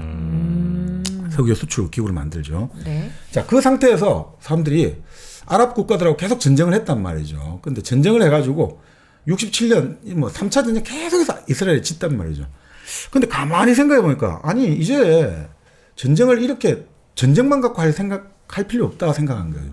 어떻게 했냐면 석유를 이용해서 이스라엘을 공격하자라고 생각하게 된 거예요. 아. 석유를 한번 이용해 보자. 중동 국가들이. 예, 그래서 아랍 지도자들이 이제 모인 거죠. 어떻게 했냐? 이제 이집트 그 당시 아랍의 맹주는 이집트예요. 지금도 이집트는 아랍에서 인구가 1억 1천만 정도 되니까 가장 인구가 많은 나라고 하니까 그건 석유가 안 나서 문제인데. 네. 자, 그러니까 사다트가 이런 생각을 한 거죠. 이집트가 이스라엘을 공격한다. 그 동시에 산유국들이 세계 압력을 가해라는 거죠. 자, 어떻게 하느냐면 우리가 전쟁을 딱 하는 동시에 이스라엘이 옛날에 우리 강점한 땅에서 철수하기 전까지 매달 생산량을 5%씩 삭감한다라고 이제 산유국들은 조치를 취하는 거죠. 그러니까 우리는 전쟁하고 당신들은 우리 이제 이스라엘이 우리 말대로 철수 안 하면 계속 산유량을 줄이겠다고 해라 이거죠. 근데 석유랄까 식량과 에너지의 특징은 뭐냐면요. 네. 식량과 에너지는 공급이 10%만 줄어들면 값은 2배로 뛰게 돼 있어요. 이게 경제적으로 그런 성격을 갖고 있어요. 이거는 10% 떨어지면 10% 떨어지지 않아요. 10% 떨어지면 2배가 뛰게 돼 있어요. 네. 자, 어떻게 됐느냐? 과자 같은 거에 이제 10% 오르면 10% 정도 줄어들니까 가격 그렇죠. 탄력성이 그냥 네. 1대1도 이렇게 비싸면 좀 안 먹고 말지 뭐 네, 이렇게 네, 되는데 네, 네. 이건 안 그렇습니다. 안 먹을 수가 없고 안 쓸 네. 수가 없으니까. 이건 아주 경직적이니까. 예. 그러니까 어떻게 됐느냐? 자, 당시에 어떤 정도냐면요. 아랍에서 공급하는 석유가 미국 수요량의 28%, 일본의 44%, 유럽은 70%를 차지해요. 그러니까 뭐 이거는 아랍에서 딱 석유를 이렇게 중단해버리면 끝장이 나는 거죠. 자, 그래서 1973년 10월, 이때 작전을 잘 세웁니다. 이 당시에 그게 그 욤키푸르였나 그 이스라엘의 명절이거든요. 아주 그냥 종교 명절에 네. 다 그걸 친 거예요. 이스라엘 기습 작전을 했고 네. 그 다음에 동시에 기름값을 17% 올려버려요. 산유국들이. 그런 다음에 자 이스라엘이 우리 옛날에 강점했던 지역에서 철수하지 않으면 매달 5%씩 우리는 생산 절감하겠다라고 돼버렸어요. 네. 그러니까 아니 처음에는 그래도 미국이 체면이 있지 아니 얘들이 이렇게 저끼리 모아가지고 미국을 감히 위협해 이렇게 하려고 했는데 미국이 좀 미적미적 되겠죠. 네. 그러니까 아랍이 딱 석유 전면 금수 조치에 착수하는 거예요. 석유를 그렇게 했느냐 6개월 만에 석유 가격이 4배가 뛰버린 거예요. 6개월 동안 4배 뛰버린 거죠. 네. 그러니까 이게 뭐 완전 전 세계가 패닉에 빠져버린 거죠. 이걸 그래서 우리가 1차 오일 쇼크라고 하는 거죠. 그래서 미국이 도저히 못 견디니까 이스라엘 압력을 가한 거죠. 그래서 야 이집트하고 시리아 좀 갖다 줘. 이집트 시나이 반도 시리아 골란권 좀 일부 뭐 이런 식으로 해가지고 결국은 합의를 도출하는 거죠. 그래서 아랍이 이 4차 전쟁에서 최초로 야 우리가 석유를 가지고 이길 수 있구나라는 경험을 가지게 된 거죠. 네. 근데 문제는 이 이후로 아랍군이 분열되기 시작하는 거죠. 이게 참 재밌는 게 이 세상 이치가 좋으니까 깨지기 시작하는 거죠. 항상 이제 단결하니까 이제 분열돼야 되는 거죠. 네. 자, 뭐냐면 이제 이스라엘과의 전쟁에서 똘똘 뭉치지 않습니까? 네. 근데 역시 또 돈이 작용하는 거죠. 자, 산유국들은 갈수록 이제 부자가 되잖아요. 한 번 오른 가격은 잘 안 떨어져요, 또. 돈이 그냥 막, 이건 막 그냥. 엄청나죠. 예, 주치를 못할 만큼 들어와요. 자, 근데 문제는 이집트는 어떻냐 이거죠. 이집트는 돈이 없잖아요. 석유가 석유가 안 없다면서요. 나니까. 그러니까 이집트는 돈이 없고, 아니, 뭐야, 힘은 우리가 다 썼는데, 완전히 스커스는 곰이 다 이집트가 다 했는데, 뭐야, 돈은 전부 다 주인이 다 가져가듯이, 뭐 돈은 전부 다 사우디, 이란, 이런 이라크 이런 애들 다 가져가네. 그러니까 안 되겠다 싶어가지고 이집트의 사다트가 여러 가지 이제 국가 재정이 모자라고 사람들은 복지 안 해준다고 난리 나고 이러니까 결국 바로 옆에 있는 산유국 리비아를 공격을 해버린 거예요. 그러니까 돈 앞에서는 그런 게 없는 거예요. 같은 아랍권이고 뭐고 없이 리비아를 침공했단 말이에요. 1977년에. 그러니까 난리가 났죠. 미친 거 아니냐고 이 형제국을 아무런 이유 없이 이거는 동네 깡패도 아니고 이러니까 9일간 전쟁하고 했지만 이게 도저히 안 되니까 결국 철수할 수밖에 없었어요. 저 근데 사다트 입장에서 너희들은 돈도 안 주고 뭐 그러면 나보고 어떻게 하면 말이냐 해가지고 이 사다트가 완전히 우리가 말하는 말 그대로 이 지금까지 외교 정책을 180도 바꿔버려요. 대외 정책을. 오. 불구대천의 원수 이스라엘과 손을 잡아버린 거예요. 간단합니다. 돈 때문에 그거 가능한 거예요. 아니 돈은 안 나지. 그러면 어떻게 해야 되지? 이 돈이 나올 때는 우리가 지금 미국밖에 없네. 근데 미국의 돈을 풀려면 이스라엘 애들이 저 로비를 뚫어야 되니까 그러면 내가 이스라엘을 가겠다 해가 전격적으로 이스라엘을 방문해가지고 와 이스라엘 가서 정치 연설을 하는 거죠. 우리 같이 평화롭게 공존할 수 있다. 난리가 나게 된 거죠. 미국은 너무 좋은 거죠. 아 이제 야 이제 이집트가 이제 아랍의 맹주가 완전히 우리 편에 왔구나. 너무 좋죠.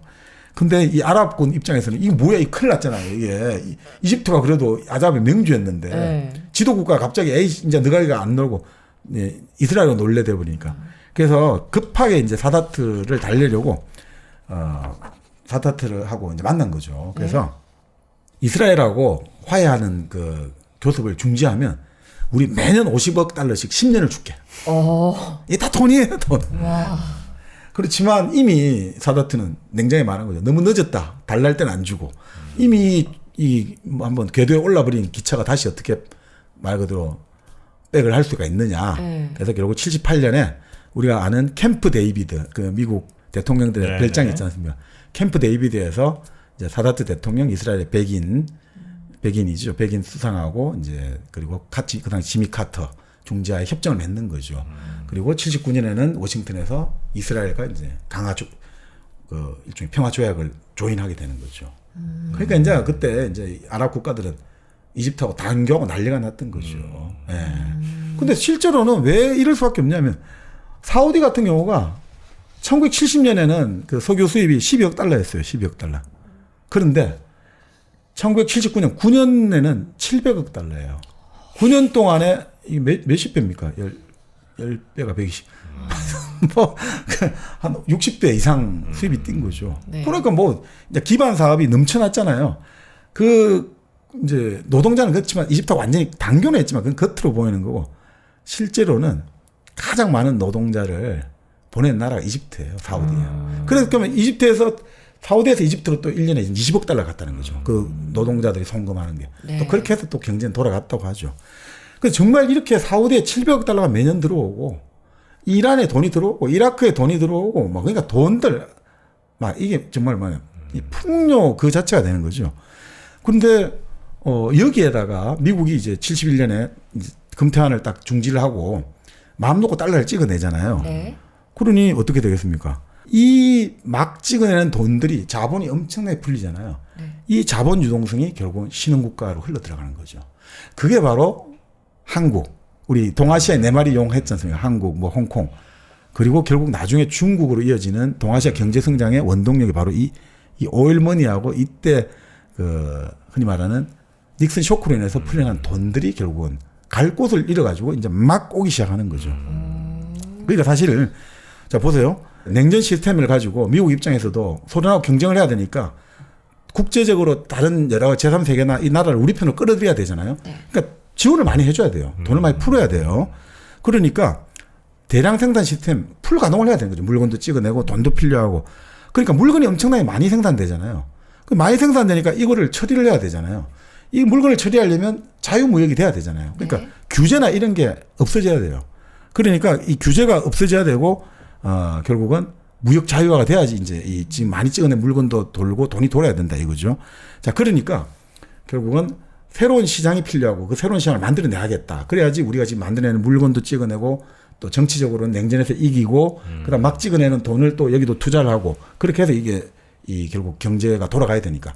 근데 문제는 아무리 돈을 갖다 주고 뭐 물건을 갖다 줘도 아니 숙련된 노동력이 있어야지 공장은 돌아갈 거 아닙니까? 네. 갑자기 우리한테 지금 돈 준다고 야 아낌없이 준다고 지금 시골에서 일하는 사람들한테 갑자기 뭐 반도체 공장, 컴퓨터 공장 만든다고 공장이 돌아가지는 않잖아요. 숙련된 노동력이 필요하잖아요. 뭘. 근데 그거를 결국 일본하고 미국의 산업계가 해결해 주거든요. 그러니까 아무리 이제 후진국에 돈이 들어갔단 말이에요. 개발도상국에. 네. 뭐 여러 가지 공장을 만들려는데 이 공장을 할 때 무슨 공장을 하더라도 숙련된 고급 기술자가 필요한데 그게 없는데 노동력이 없는데 어떻게 하느냐. 그거를 70년대 80년대 일본 미국 산업계가 해결해 주는 거죠. 뭐냐. 바로 컴퓨터 제어 기술이 발달하기 시작하는 거죠. 컴퓨터 제어 기술. 그러니까 컴퓨터로 네. 물건을 수치를 딱 입력시키면 그게 만들어지게 되는 거죠. 그러니까 제가 이 말씀 드려요. 선반이라고 하는 기술들 알죠? 선방? 선반 기술 있죠. 이거 잘 깎아내는 거 있잖아요. 아, 네. 네. 선방 기술 하잖아요. 선반, 네. 제가 이제 예전에 한번 택시를 타고 가다가 그 택시 기사님한테 들은 이야기인데, 한 지금 60대 중반이세요. 본인이 선반을 배웠다는 거예요. 고등학교 다닐 때. 왜냐하면 요걸 배우면 한 10년, 15년 정도 일하면 내 공장 하나 만들고 내 사장님 작은 가게라도 내 사장님 된다 해가지고 열심히 배웠대요. 네. 그래서 딱 자기가 이제 나왔단 말이죠. 그래서 이제 80년대 이제 딱 선방 공장에 가서 딱 나왔는데 1년도 안 돼가지고 바로 CNC 선반해가지고 컴퓨터로 딱딱딱 입력해갖고 깎이는 게 선반 기계가 나온 거죠. 그러니까 컴퓨터로 자동적으로. 그러니까 요즘 치면 3D 프린팅이 나온 건 거죠. 3D 프린트가 나온 거야. 할 수 없는 아무 의미가 없다는 거죠 이제. 네. 근데 마찬가지로 그러니까 개인의 선택에서는 이게 완전히 끝났지만 바로 신흥국의 입장에서는 이 숙련 노동자를 대체할 수 있는 그런 컴퓨터 제어 기술로 입각한 기계가 들어오니까 다 문제가 해결돼 버린 거예요. 그러니 어떻습니까? 이제는 지금까지는 산업화를 하려면 자 어떻습니까? 종잣돈을 먼저 공장을 지어야 되니까 이제 사람들 돈을 모아야 되죠. 네. 그래서 일본 같은 경우를 보면 먼저 그때 우편 예금이 발달한 거죠. 우편을 통해 가지고 전부 돈을 다 우편 예금 모으는 거예요. 그 돈을 모아 가지고 자본을 축적한 다음에 그걸 가지고 철도, 통신, 교통 이렇게 인프라 구축하고 그다음 섬유 산업부터 시작해 갖고 수입 대체해서 수출로 나아가는 게 코스였는데 이게 딱 이제 돈이 외국에서 무한정 들어오고 또 이제 흔히 말하는 컴퓨터 수치 제어를 하는 이제 CNC 그 여러 가지 제어 기술이 들어오면서 어떻게 되느냐. 이제는 뭐 그냥 쉽게 그냥 공급화가 될 수 있는 거죠. 그 대표적인 나라가 한국, 대만, 홍국, 싱가포르. 그 닉스라는 네 마리의 용이 된 거죠. 국내 자본 대신 외자가 들어오고 산업시설이 예전에 들어올 때는 막 규제가 많았거든요. 이게 들어올 때는 이거는 이래면 안 되고 그냥 다 이제 자유롭게 그냥 막 금방금방 쉽게 들어오게 되고 그 다음에 제어 기술이 발전하니까 이제 조금만 교육을 시켜갖고도 얼마든지 물건을 만들어낼 수 있다.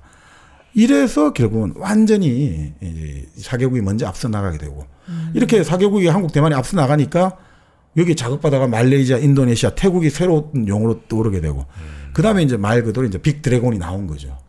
중국이 나오게 된 거예요. 이게 결국은 다 이 오일머니에서 나온 거예요. 네, 네. 바로 지금 이 석유를 가지고 미국에 달러를 결제해주고 그리고 그걸로 인해서 결국은 미국이 마음껏 통화를 찍어내도 된다는 자신을 가지면서 통화량이 유동성이 엄청나게 급증하게 되면서 이 불리한 유동성을 가지고 전 세계 공급화가 돼버린 거죠. 그러니까 지금의 시장이 만들어지고 오늘에 만들어지게 된 게 결국은 이런 건 아닌가 이렇게 볼 수 있는 거죠. 네. 지금의 이제 글로벌 질서라는 네. 게 그런 그 경제적인 측면에서 본다면 이런 네. 일들이 네. 쌓여서 오늘이 됐다. 네. 하여튼 이 지금의 세상을 이해하는데 이런 것들이 좀 도움이 좀 되지 않겠어요, 지선 씨? 그러게요. 네. 그냥 간단하게만 생각했거든요. 네. 그냥 미국 깡패같이 힘세고. 네. 근데 돈이 이렇게 돌고 돌아서. 네. 뭐 그 사이에 물론 이제 중국 본격적인 등장 전에 일본도 네. 또 있기도 했고 그렇습니다. 뭐 그런 이야기도 좀 네. 있겠으나 네. 하여튼 핵심은 에너지 즉 석유를 네.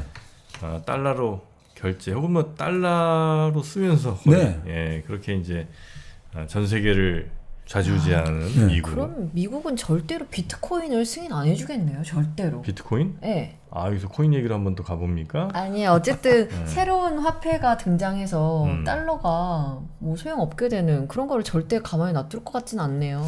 그 이제 좀 논란이 좀 있죠. 그래서 네. 아마 비트코인 같은 거는 절대 네. 안 해줄 거라는 쪽도 있고 네. 결국 비트코인 등등의 하여튼 코인 쪽으로 갈던데 미국이 가만히 있겠냐. 저 시장에서도 미국이 뭔가 하기 위해서 그 코인 시장에 뭔가를 만들 거다라는 이제 얘기도 좀 있는데 뭐 아마 근데 화폐로서 그러니까 법정 통화로서 코인을 인정하기는 아마 쉽지는 않을 것 같은 네, 저 생각이 코인에 상당히 물려 있거든요. 그래요? 대단히. 저는 차라리 예전에는 어찌 보면 그 화폐 역할을 했던 아니요 이제 홍삼 같은 걸로 새로운 홍삼도 조선에서는 아주 화폐였지. 비싼 화폐였겠죠. 네, 네. 소백지향 홍삼이 있는데 네. 어디 다른 코인들이 아유, 여기 덤빕니까? 덤비지 못하죠. 네, HS 코인이죠. 홍삼. 소백지향 홍삼, 소백산의 전기를 머금은 네. 소백지향 홍삼 여러분도 면역력이 왜 특히 봄 이렇게 여름 이렇게 또 환절기에 네. 그때 많이들 또 네. 감기 걸리시잖아요. 네, 맞아요. 면역력이 문제입니다. 네. 네, 면역력 하면 또 우리를 잘 감싸주는 홍삼이 있으니까요. 네. 소백지향 홍삼과 함께 건강한 또 봄철 맞이하시기 바라겠습니다. 네. 그 알레르기 이런 것도 또 면역과 또 밀접한 연관이 있는 거 아니겠습니까? 네, 네, 맞아요. 홍삼이 최고입니다. 네. 소백지향 홍삼과 함께 하십시오. 네, 근데 사실 독일과 일본이 어떻게 이렇게 빨리 또 경제적인 부흥을 이뤘느냐. 네. 네. 뭐 독일은 사실 45년 딱 패전하고 나서 4년 만에 그 옛날 수준으로 복귀해버리거든요. 49년 되면 옛날 모습 찾아요.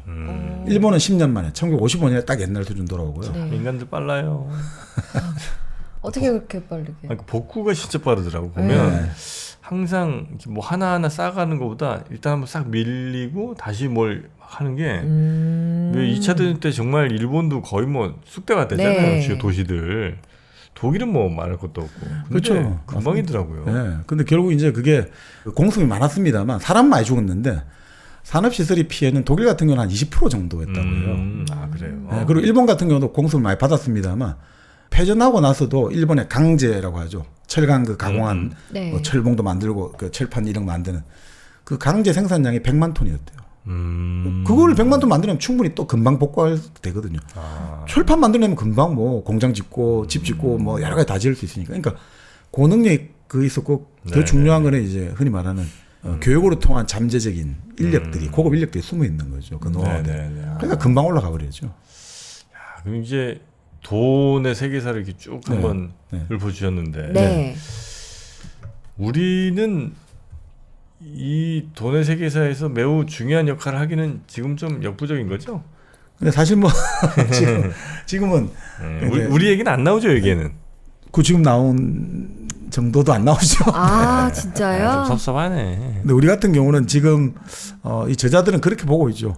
사실 지금은 미중의 패권 경쟁으로 인해서 여러 가지 이런 또 미중의 경제 패권 경쟁이 있고 미래의 안보 패권 경쟁이 있고 그래서 우크라이나 전쟁이 나오고 여러 가지 지금 세계 경제 타격을 주고 있습니다만 근데 가장 여기서 큰 문제는 양극화와 환경오염 문제를 보고 있죠, 사실은. 환경오염이요? 네, 이게 더 심할 거다.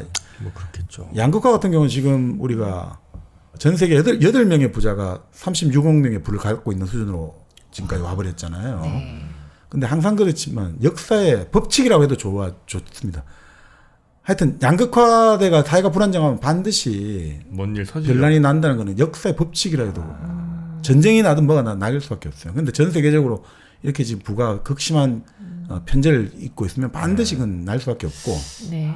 그리고 또 이제 환경오염, 공해 같은 경우는 지금 우리가 이제 자원이라든가 특히 중국 같은 경우가 근데 중국이 문제가 아니고요. 이제 지난해 보니까 중국이 인구가 데드 크로스가 일어났더만요. 인도가 1등으로 올랐었더만요. 네. 네네네. 자, 이런 차원에서 이게 또 여러 가지 쓰고 싶은 에너지가 계속 늘어나고 이럴 때 이거 어떻게 감당할 거냐. 그렇다고 중국 보고 지금 쓰지 마라. 중국이 지금 그래도 다른 나라에 쓰고 있는 에너지 1인당 에너지 소비량의 3분의 1, 4분의 1밖에 안 되는데. 네. 왜 자기들은 4배씩 쓰면서 여기는 쓰지 마. 그것도 말이 안 되고. 그러니까 어떻게 균형과 조정을 이루어내느냐가 오히려 네네네. 지금은 사실 더 중요할 때 아니냐. 뭐 이렇게 이제 보고도 있죠. 네. 그래서 뭐 중국도 열심히 뭐 친환경 혹은 뭐 신재생 에너지 쪽으로 많이 네. 가긴 합니다만 워낙 이제 인구가 네. 많고 하다 보니까 에너지 사용량이 지금 이제 중국이 다시 조금 뭐 경제 회복한다고 리오프닝하고 뭐 이러잖아요. 네네. 많이 걱정들을 합니다. 아마 중국이 다시 리오프닝하면 네. 에너지 엄청 쏟을 텐데 그럼 또 이제 전 세계 인플레가 또 들썩이지 않을까 그렇죠. 이런 걱정들도 많이 좀 하시는 것 같고. 네. 근데 이 책에서는 나중에 보면 이런 것도 나와요. 양극화의 가장 큰 원인이 뭐냐. 그러니까 좀 만약 쉽게 말하자면 조세 피난처 때문에 그렇다고 단정적으로 말할 수 양극화의 있다. 원인을? 네. 조세피난 조세 피난처 들어보시죠. 텍스 헤이븐 해가지고. 네. 아, 걔네들이 원래는 이제 각 나라별로 기업들이 뭐 돈 벌면 네. 법인세 걷고 그 사람 소득세 걷어서 이제 좀 분배가 일어나야 되는데 네. 회피처 같은데 가니까 아예 그냥 돈이 세금이 안 돌지 나오죠. 않고 걸로 네. 딱 뭉쳐버리는군요. 그렇죠. 아, 그러니까 지금 2010년 IMF 발표 때 조세 피난처에 18조 달러가 있었거든요. 당시 세계 총생산의 3분의 1이에요. 근데 그거는 너무 낮게 잡았다. 32조로 보는 사람도 있어요. 그리고 미국의 대표적 조세 피난처가 이제 케이맨 제도라고 하는데 그 쿠바 밑에 카리브해 쪽. 거기 같은 경우는 케이맨 제도의 그 본사 둔기업이 18,857곳이에요. 근데 이게 있으니까 이게 이제 반 정도가 미국 관련 기업인데 미국이 그 당시 연간 1천억 달러의 세수를 놓치는 거예요. 세금을 1천억 달러. 그 다음에 이게 뭡니까? 헤지펀드 같은 경우도 이게 참 세계 경제 많이 교란도 하는데 조세 피난처에서 세금을 낼 필요가 없으니까 급속하게 몸집이 불려지는 거죠.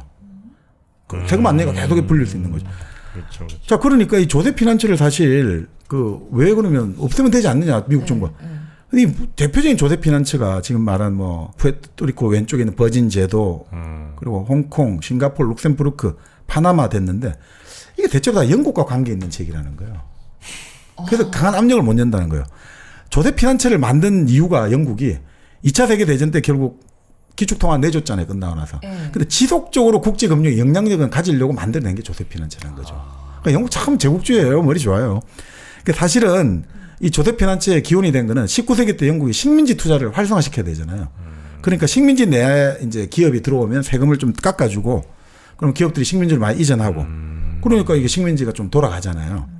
그러니까 나쁘지 않지 않습니까? 근데 세금 내려주면 돈이 안 생기지 않느냐도 그러니까 등기 비용도 좀 들어가고 행정 비용이 좀 들어가니까 그러면 돈을 좀 쓰지 않습니까? 자, 근데 2차 세계대전이 끝나고 나서 해외 영토들 있죠. 그 섬 같은 작은 섬들은 아직도 영국이 좀 많이 가지고 있거든요. 저지섬이라고 하는데 거기에 세제를 그대로 유지하는 거예요. 그 다음에 1960년대는 스위스 같이 비밀주의도 도입한 거예요. 이제 절대로 정보 우리 공개 안 한다. 그래서 조세 피난처가 완성된 거죠. 그래서 사람들이 영국에 항의하잖아요. 다른 나라 정부가. 그러면 아니 이거는 자치령이라 갖고 우리가 관여할 수 없다는 식으로 발표를 하는 거죠. 무슨 말이냐면 이런 거죠. 외교와 국방은 우리 본국이 관리한다. 영국이. 그런데 이 자치령은 독자적인 헌법과 의회를 가지고 있다. 그러니까 이거 우리가 할 수가 없다. 예전에 영국 유럽에서 대륙에서 정치범이 오잖아요. 그럼 얘들을 잘 대우해 놓으면 나중에 얘들이 다시 자기 나라에 가서 한 자리 잡으면 영국이 영향력 행사할 수 있으니까 그 사람들 숨겨줄 때 이런 데 숨겨준 거예요. 그래서 망명 요청할 때 그 본국에서 보내라고 난리칠 거 아닙니까? 그럴 때 이거는 말이에요. 우리가 우리 땅이지만 우리 땅이 아닙니다라고 이제 하려고 만들어 놓은 건데 그거를 이제 이렇게 조세 피난처로 참 머리에 쓴 거죠. 우리가 이런 거 있잖아요. 그래도 아무리 그래도 내가 몰락해도 그죠. 몰락해도 3대는 가는 거. 간다 이거죠. 그래서 우리가 기축통화의 자리는 내주지만 그래도 국제통화의 중심, 국제금융의 중심은 계속 가질 거야 해가지고 그래서 미국은 아예 이러니까 단속이 안 되잖아요. 계속 이렇게 케이맨하고 다 가니까. 그래서 스스로 미국이 조세 피난처를 만들었죠. 마셜 제도 같은데.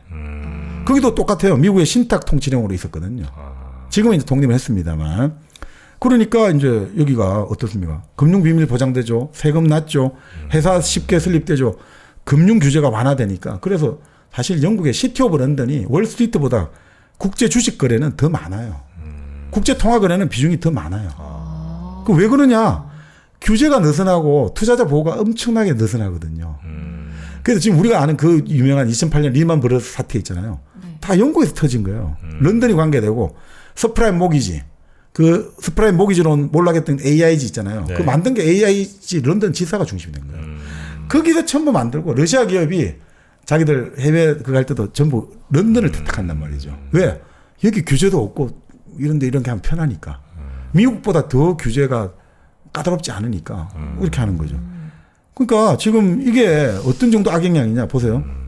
우리 예전에 파나마 페이퍼스에 뭐 온갖 사람 다 나왔잖아요. 메시도 나오고 뭐 유명한 사람 캐머런 영국 총리 나오고 많아. 네네네. 그리고 다 나오잖아요. 한 번씩 다 나오잖아요. 지금 그 푸틴도 나오고. 네네. 자 어떻습니까? 그러니까 전부 다 개인은 상속세라든가 여러 가지 이런 거 세금 낮추려고 회사는 법인세 낮추려고 다 오잖아요. 그러니까 국가에서 글로 가는 거 방지하려고 야 법인세 내려줄게 상속세 내려줄게 하잖아요. 그 어떻습니까? 독일의 법인세가 1980년에 56%예요. 지금은 높아요? 네, 80년에 지금은 15%. 영국은 1980년에 50%, 지금 30%. 일본은 40%였다가 지금 32야. 미국은 52였다가 40이야.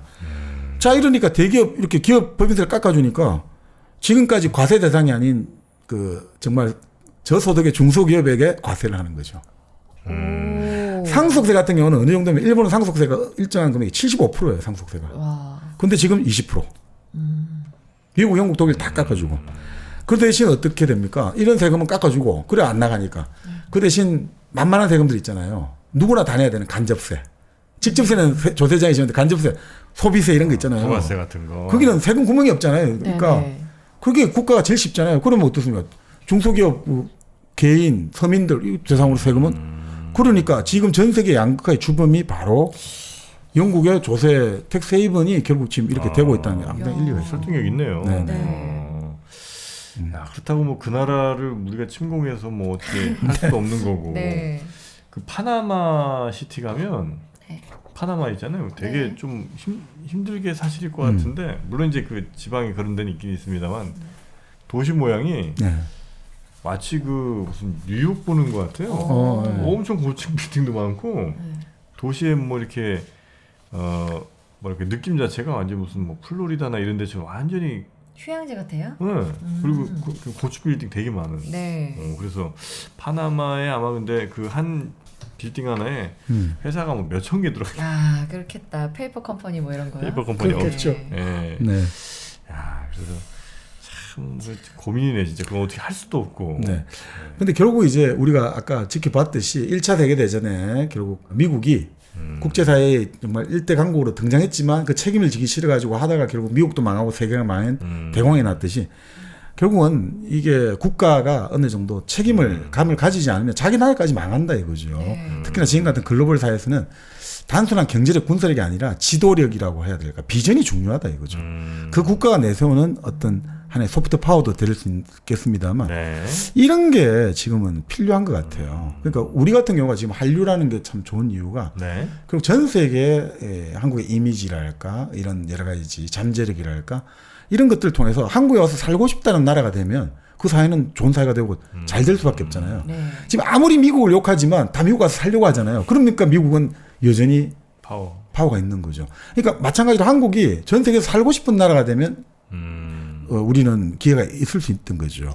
그러니까 자꾸 사람을 환대를 하지 않고 우리끼리 잘 산다. 그럼 우리도 못 살아진다는 거죠. 그러니까 우리가 성경에 나오듯이 과부와 나그네를 환대하러 나오잖아요. 가장 약한 사람을 환대해 줄 때 그 사회는 기회가 있다고 보거든요. 그러니까 지금 중국이 여러 가지 전략을 많이 세우지 않습니까? 네네. 전 세계 인재를 모으겠다, 뭐 여러 가지 하는데 그런 이야기하는 거죠. 과연 모아질까 이거죠.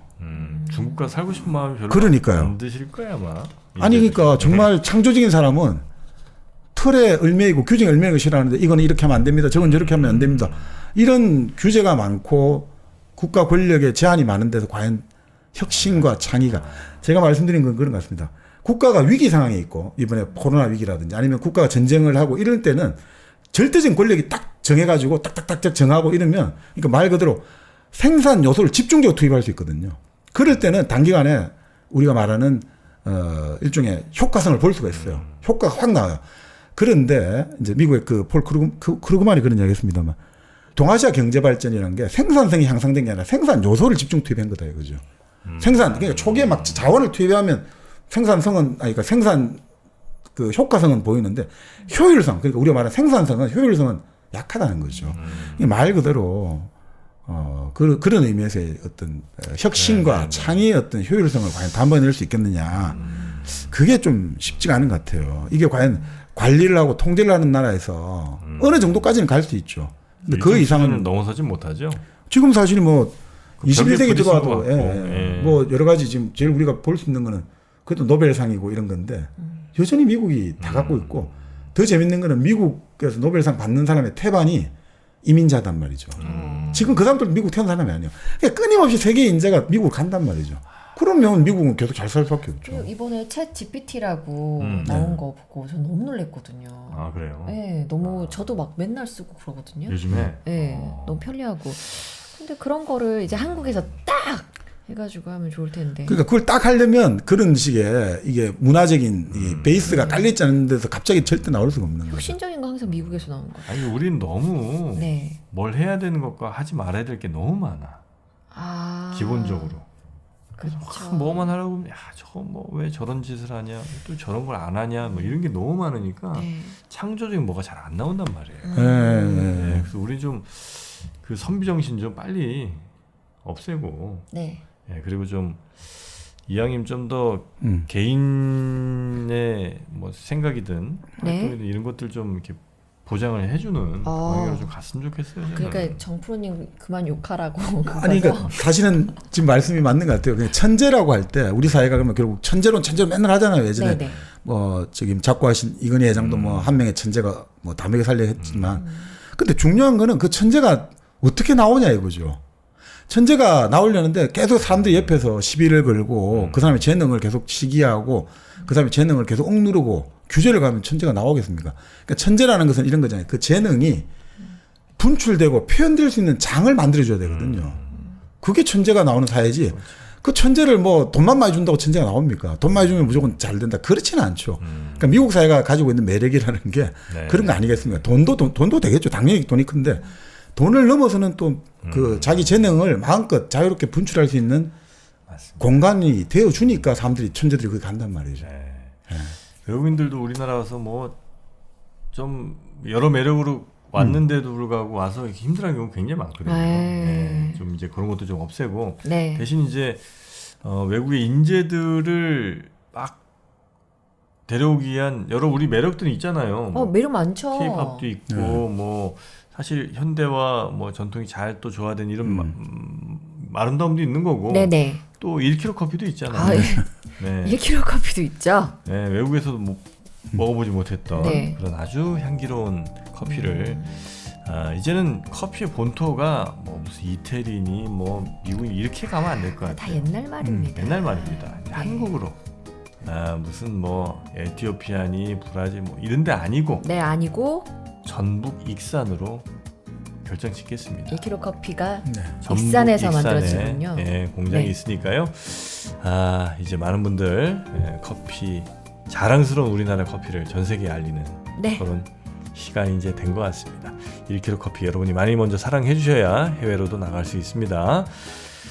자, 이렇게 오늘 네. 돈의 세계사를 또 봤네요. 네. 결국 그러니까 이 돈의 세계사를 봤습니다만 네. 결국은 이제 이런 생각이 듭니다. 이게 결국 이 돈을 움직이는 것은 결국 사람이잖아요. 네. 결국 돈이 총이지만 그냥 마피아에 나오는 그 대부에 나오는 대사지만 그 총의 방아쇠를 결정한 것은 정치거든요.